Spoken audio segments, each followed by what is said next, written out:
তার চেহারা এত বিভৎস ছিল যে মাথার এক পাশ দিয়ে স্নাইপার ঢুকে আরেক পাশ দিয়ে বের হয়েছে, একবার খুবই মোটা গর্ত হয়ে। তখন সে বলল, আমার ভাইয়েরা এখানে মৃত্যুবরণ করছে, তা আমার ভাইদের উপর গুলি চালাচ্ছে, আমি পিছনে থেকে কি করব?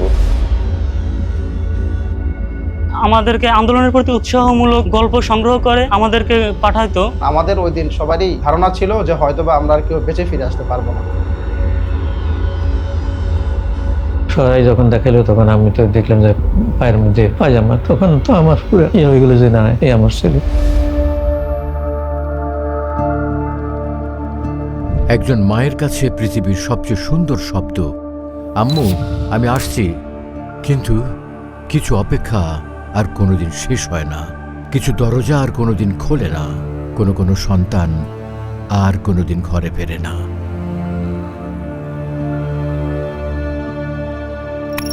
2024 সালের 5 আগস্ট বিজয়ের উল্লাসে যখন মুখর ছিল পুরো বাংলাদেশ, ঠিক তখনই একটি পরিবার অপেক্ষা করছিল তাদের একমাত্র সন্তানের জন্য। সেই অপেক্ষা শেষ হয়েছিল একটি ফোন কলে নয়, একটি আলিঙ্গনে নয়, বরং ঢাকা মেডিকেল কলেজ হাসপাতালের মর্গে একটি নিথর দেহের সামনে। যে জুলাই আন্দোলন শুরু হওয়ার পরে, বিশেষ করে যাত্রাবাড়ি থেকে যে আন্দোলনের শুরু হয়েছে, সে আন্দোলনের প্রথম দিন থেকে মুনতাসির রহমান আলিফ স্বতঃস্ফূর্তভাবে অংশগ্রহণ করতেন।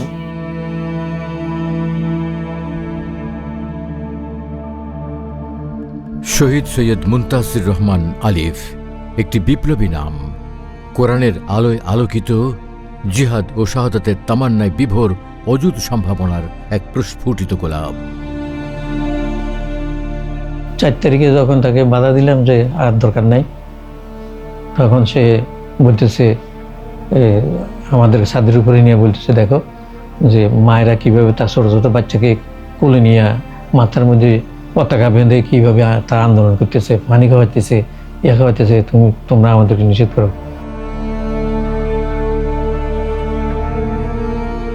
আগের দিন যে নির্দেশনা ছিল, আমরা 12টা পর্যন্ত সবাইকে নিয়ে শাহবাগের দিকে আমরা অগ্রসর হব। দায়িত্বশীল আমাদের সিবগাতুল্লাহ ভাই, উনি আমাদেরকে নির্দেশনা দেন বিকল্প রাস্তা দিয়ে হলেও আমরা যেন 2টার মধ্যেই আমরা শাহবাগে উপস্থিত হই এবং শাহবাগ থেকে আমরা একসাথে গণভবনের দিকে যাব।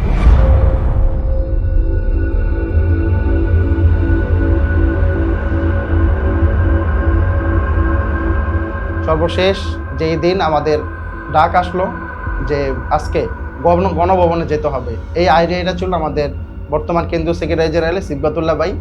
তিনি আমাদেরকে একবারে, তার খুব একটা মহাপরিকল্পনা ছিল যে কিভাবে গণভবন দখল করা যায়। তিনি ঢাকা শহরের প্রায় 9টা স্পট থেকে একই সাথে মানুষ গণভবনের দিকে মুভ করবে, এরকম স্পটগুলো তিনি বাছাই করেন যে এই 9টা স্পটে একসাথে আন্দোলন শুরু হবে এবং এই 9টা স্পট থেকে একত্রে সবাই যখন গণভবনের দিকে আগাবে, সবাই একই সময় গণভবন পর্যন্ত চলে আসতে পারবে, কিন্তু শুরু হবে 9 দিক থেকে। তো প্রশাসন এটা কোনোভাবেই বুঝতে পারবে না যে এই 9টা কোথায় কে কোন পর্যন্ত যাবে, লক্ষ্য একটাই গণভবন। কারণ সিবগাতুল্লাহ ভাই তখন বলেছিলেন যে যারা গুলি করে ওদেরকে না ধরে গুলির নির্দেশ যেখান থেকে আসে আমাদেরকে ওখানে ধরতে হবে। আমি দেশ তো স্বাধীন বলতেছে, এই স্বাধীনতা তো 54 বছর থেকে তোমরা শুনে আসতেছো, কই কি হয়েছে? সুতরাং আমাদের চাপাচাপি করিও না, চাপাচাপি করলে আমার এটা আমি মানব না। সে চাবি নিয়ে আস্তে বেরিয়ে চলে গেছে। 5 আগস্টের সন্ধ্যা, একদিকে বিজয়ের উল্লাসে মুখর শহর, অন্যদিকে অনির্বচনীয় নিরাপত্তায় মোড়ানো আকাশ, যেন আনন্দ ও শোকে বিভক্ত 2টি ভুবন একসাথে অস্তগামী সূর্যের নিচে বিলীন হয়ে যাচ্ছে। বাতাসে তখনও বারুদের আঁচ, চারিদিকে আন্দোলনের বিস্ফোরিত চিহ্ন। সৈয়দ গাজীউর রহমান সারাদিন কাটিয়েছেন আহত নিহতদের সেবায়, কিন্তু ঘরে ফেরার পর বুকের ভেতর এক অজানা আতঙ্ক জমাট বেঁধেছিল, কারণ তখনও ফিরে আসেনি তার একমাত্র সন্তান, তার অন্তরের প্রাণ সৈয়দ মুনতাসির রহমান আলিফ। আমি তো জোহর পর্যন্ত অবাক হয়েছে, কারণ প্রত্যেকদিন জোহরের সময় তাকে নিয়ে আসি, হয়তো আর চলে আসতে পারে, কিন্তু জোহরে যখন আসতেছে না, জোহর শেষও যখন আসতেছে না, তখন আমি দুশ্চিন্তা পড়ে গেলাম। আলিফ ছিল তাদের দীর্ঘ প্রতীক্ষার ফল, বহু দোয়ার পর পাওয়া এক অমূল্য সন্তান।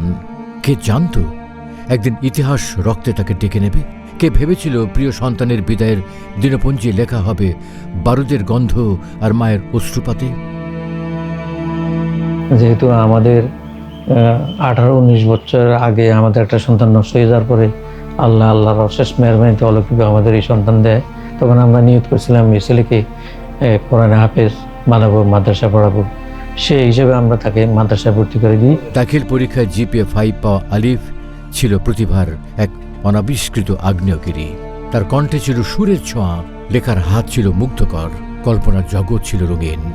শিশু সাহিত্য লিখত, থ্রিলার লিখত, হৃদয়ের রঙে রঙিন গল্পগুলো যেন পৃথিবীকে উপহার দেওয়ার অপেক্ষায় ছিল। ছুটির দিনগুলো কাজে লাগাতো ইংরেজি বিষয়ে, কম্পিউটার শেখা, দক্ষতা অর্জনের আকাঙ্ক্ষায় ছিল উজ্জ্বল। কিন্তু এগুলো ছিল তার এক জীবনের অংশ মাত্র।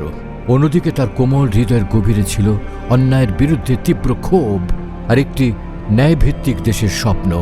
মাত্র 14 বছরের মুখে ছিল দৃঢ়তা, চোখে ছিল অবিচারের বিরুদ্ধে জ্বলে ওঠা আগুন।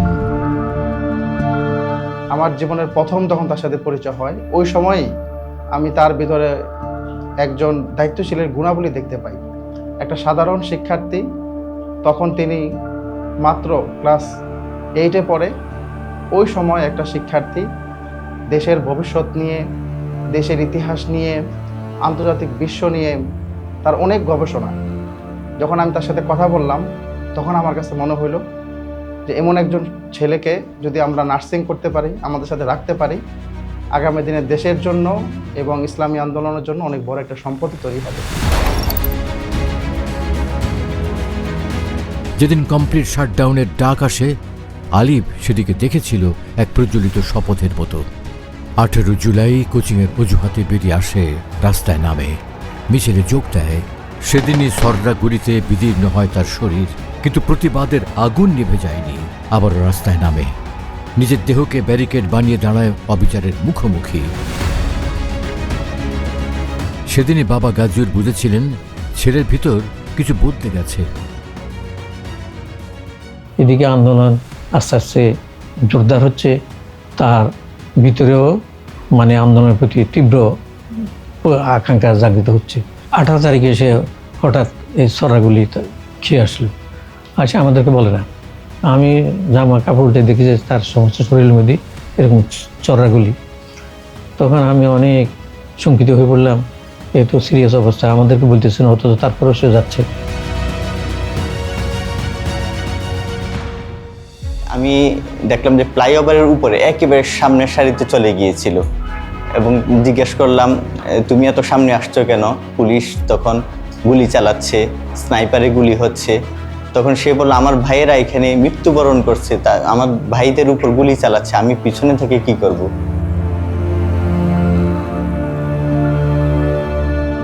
5 আগস্ট যাত্রাবাড়ি মাদ্রাসার সামনে গুলিটি এসে লাগে আলিফের মাথায়।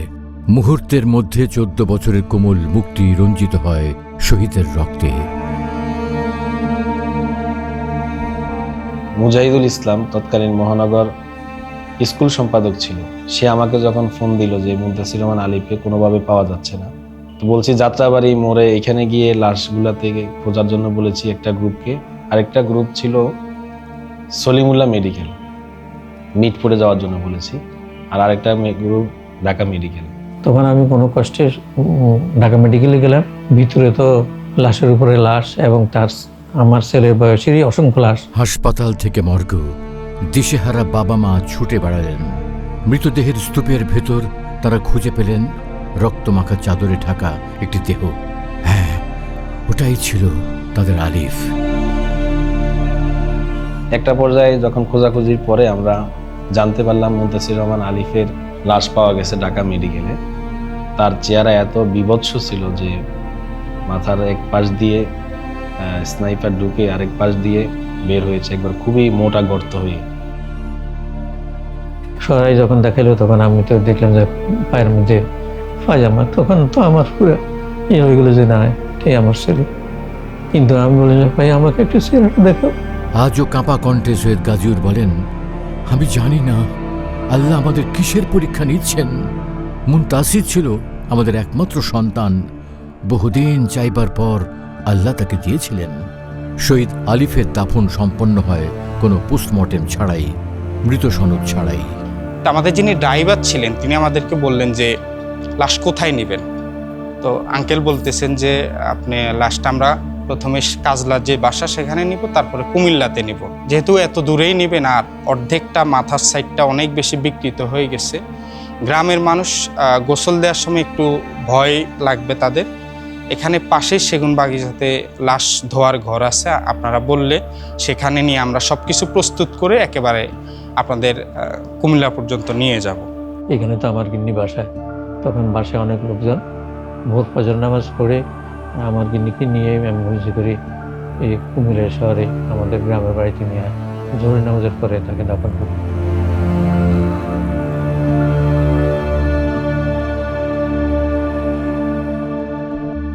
মানুষ বেঁচে থাকে মূলত তার নামের ভিতর দিয়ে নয়, বরং বেঁচে থাকে তার কর্মের ভিতর দিয়ে।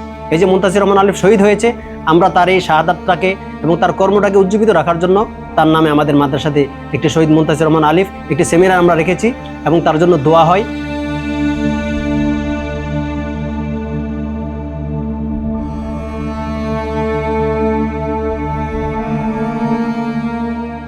আমি আমার সাংগঠনিক লাইফে শহীদ মুনতাসির রহমান আলিফের মতো এমন দ্বিতীয় কোনো ব্যক্তিকে খুঁজে পাই নাই, যে এত ছোট বয়সে তার দেশকে নিয়ে এত ভালোবাসা, দেশের ভবিষ্যৎ নিয়ে তার এত গবেষণা এবং পৃথিবীর সাথে তাল মিলিয়ে দেশকে এগিয়ে নেওয়ার জন্য তার এত চিন্তা, এই বিষয়গুলো আমি দ্বিতীয় কোনো ব্যক্তির কাছে খুঁজে পাই নাই। এরপর আমার হাত থেকেই ইসলামী আন্দোলন তাকে শেখানো হয়। এরপরে সে ইসলামী ছাত্র শিবিরের কর্মী হন এবং ইসলামী ছাত্র শিবিরের তিনি সাথী হন। নাঙ্গলকোটে নীরব মাটিতে আজ ঘুমিয়ে আছে সে একটি নিঃশব্দ বজ্রের মতো।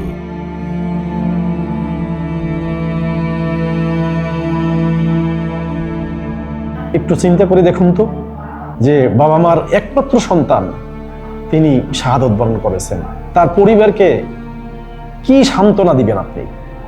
কি ভাষা আছে বলুন? তাদের রক্তের বিনিময়ে তো আজকের বাংলাদেশ। আমি দেশবাসীকে বলবো, আসুন শহীদদের রেখে যাওয়া যে স্বপ্ন, তাদের যে আকাঙ্ক্ষা ছিল, তাদের যে আশা ছিল, সেটা বাস্তবায়নের দায়িত্ব এখন আমাদের উপরে। আমরা সেই দায়িত্ব পালনের ক্ষেত্রে অগ্রণী ভূমিকা পালন করব। শহীদ মুনতাসির রহমান আলিফ একটি নাম, একটি অবিস্মরণীয় একটি ইতিহাস। মাত্র 19 বছর বয়সে তিনি যেভাবে বুক চেতিয়ে দিয়ে স্বৈরাচারের বিরুদ্ধে, ফ্যাসিবাদের সেই বিশাল দৈত্য দানবাকৃতির বাহিনীর বিরুদ্ধে কোনো ধরনের প্রোটেকশন ছাড়াই তিনি সেদিন দাঁড়িয়ে গিয়েছিলেন, জীবন দিয়েছেন, উৎসর্গ করেছেন তিনি নিজেকে। শহীদ মুনতাসির রহমান আলিফের মতো এমন অসংখ্য বিপ্লবীদের শাহাদাতের নাজরানার উপরেই দাঁড়িয়ে আছে আজকের এই বাংলাদেশ। শহীদ মুনতাসির রহমান আলিফ একজন মাদ্রাসার ছাত্র ছিলেন। তিনি ইসলামী ছাত্র শিবিরের ঢাকা মহানগর দক্ষিণের স্কুল ওয়ার্ডের একজন সাথী ছিলেন, শপথের জনশক্তি ছিলেন। শপথের জনশক্তি হিসেবে সারা দেশে যখন তার সঙ্গী সাথীরা, সহপাঠীরা রাস্তায় নেমে এসেছিল, তিনি তখন ঘরে স্থির থাকতে পারেন নাই। তার পিতামাতাকে না জানিয়ে তার সহপাঠীদের মতো হাজারো সহপাঠীদের সাথে নিয়ে তিনি সেদিন প্রতিরোধ গড়ে তুলেছিলেন। সারা বাংলাদেশ যখন সেদিন ফ্যাসিবাদ বিতাড়িত হওয়ার আনন্দে ফেটে পড়েছিল, তখনও যাত্রাবাড়ি ছিল আন্দোলনের কুরুক্ষেত্র, তখনও গোলাগুলি চলছিল। সেই গোলাগুলির মধ্যে ফ্যাসিবাদের পেটুয়া বাহিনী, সেই সন্ত্রাসী বাহিনীর বিরুদ্ধে সেই বিপ্লবী ছাত্র জনতা যারা দাঁড়িয়ে গিয়েছিল, শহীদ মুনতাসির রহমান আলিফ ছিল তাদের মধ্যে অন্যতম। আমরা এই বিপ্লবীদের শহীদের বিনিময়ে, রক্তের বিনিময়ে নতুন ফ্যাসিবাদ মুক্ত বাংলাদেশ পেয়েছি, নতুন বাংলাদেশ বিনির্মাণের স্বপ্ন আমরা দেখছি। তার স্মৃতি, তার সাহস, তার রক্ত ভবিষ্যতের পাতায় লিখবে অগণিত সত্য ও ন্যায়ের কাব্য। আর বাবা মায়ের চোখের প্রতিটি অশ্রুবিন্দু হয়ে থাকবে সেই ইতিহাসের পাতায় অমর শোকের স্বাক্ষর।